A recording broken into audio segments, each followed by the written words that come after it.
सनातन परंपरा में धर्म के 10 लक्षण हैं। उन लक्षणों का उपयोग अपने व्यक्तित्व के विकास, सामाजिक संरक्षण और दिशा में होता है। सनातन परंपरा में जीवन के मूल्य हैं और उन जीवन के मूल्यों में धैर्य और पराक्रम दोनों ही है। वे 10 धर्म के लक्षण हैं: धृति, क्षमा, दमो अस्तेयम, शौचम, इंद्रिय निग्रह। धृति यानी धैर्य, धीरज, धर्म, मित्र और नारी, आपत्तिकाल पर रखिए चारी। जो व्यक्ति धैर्यवान होता है, धैर्य रखने की क्षमता होती है, वह व्यक्ति सतत प्रवाहित होता रहता है। उसके जीवन में पराकाष्ठा मिलती है। धैर्य जीवन का मूल्य है और जीवन की गति है, जीवन का विकास है। क्षमा, जिस व्यक्ति में क्षमाशीलता है, क्षमा का आदर है, भाव है, शक्ति संपन्न होते हुए भी जो क्षमा करता है वह धर्म है। क्षमा धर्म है, धैर्य धर्म है। दमो जो इंद्रियों का दमन करता है, अंकुश में रखता है, जिसमें संयम होता है। अस्तेयम जो चोरी नहीं करता है, जो छिपाता नहीं है, वो अस्तेयम। शौचम जिसमें पवित्रता होती है, साधना होती है। और इंद्रिय निग्रह जो इंद्रियों को वश में रखता है। इस प्रकार धृति, क्षमा, दमो, अस्तेयम, शौचम, इंद्रिय निग्रह।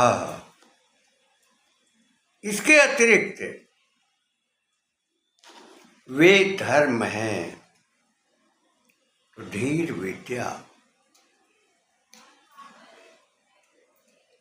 विद्या, सत्यम, अक्रोधो।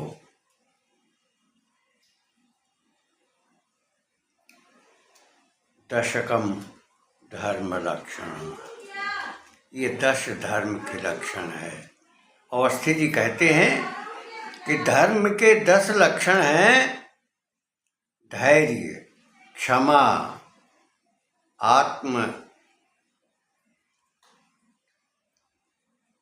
आत्मनित्यम, ऋण, चोरी न करना, पवित्रता, इंद्रिय संयम, बुद्धि, विद्या, सत्य और क्रोध न करना। इन समस्त लक्षणों से युक्त व्यक्ति ही वास्तविक धार्मिक होता है। धार्मिक कौन? जो सिर तन से जुदा करता है, वह धार्मिक नहीं है। जो इंद्रियों को अपने वश में नहीं रखता, वह धार्मिक नहीं है। जिसके भीतर धैर्य नहीं है, वह धार्मिक नहीं है। 10 लक्षण धर्म के बताए गए हैं। सनातन परंपरा में ये मूल्यवान हैं और कृतिवान हैं। उनको अपनाया जाना चाहिए, स्वीकार किया जाना चाहिए। प्रारंभिक काल में, प्राथमिक अवस्था में, शिक्षा में इस पर जोर दिया जाना चाहिए। 10 धर्म के लक्षणों से युक्त जो व्यक्ति होता है वह चिरंतन व्यक्तित्व वाला होता है। वह समाज को दिशा देता है, प्रेरणा देता है, गति देता है और जीवंत बनाए रखता है। जिसके भीतर ये सारे गुण होते हैं, 10 गुण होते हैं, वह परम पुरुष माना जाता है।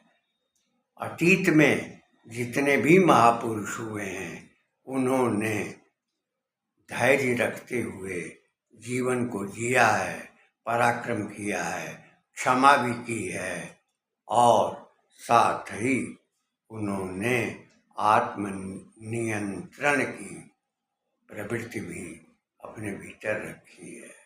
श्रेयस्कर है समाज के लिए, श्रेयस्कर है राज्य के लिए, श्रेयस्कर है व्यवस्था के लिए, क्योंकि शासन के संचालन का के जो सूत्रधार हैं, उनमें इन 10 जो लक्षण हैं, उन लक्षणों की आवश्यकता अनिवार्यतया होनी चाहिए, जो समाज में दिखाई नहीं पड़ रही है। और शिक्षा में वो संस्कार नहीं है जिस संस्कार की आवश्यकता होनी चाहिए। प्राथमिक स्तर से उच्च स्तर तक शिक्षा में अनिवार्य रूप से पाठ्यक्रम में इनको शामिल किया जाना, उनका परीक्षण किया जाना, निरीक्षण किया जाना, समाज को सुधारने के लिए, समाज को एकनिष्ठ बनाने के लिए, समाज को सत्यव्रत में परिवर्तित करने के लिए आवश्यक है। और कथित आज़ादी के काल से इन पर ध्यान नहीं दिया गया है। खेद की बात है कि इसको रूढ़िवादी मानकर, इसको परंपरावादी मानकर समाजवादी या साम्यवादी धारा के शासकीय लोगों ने उपेक्षित किया है और इसको ढोंग या परंपरागत रूप में मान्यता नहीं की है।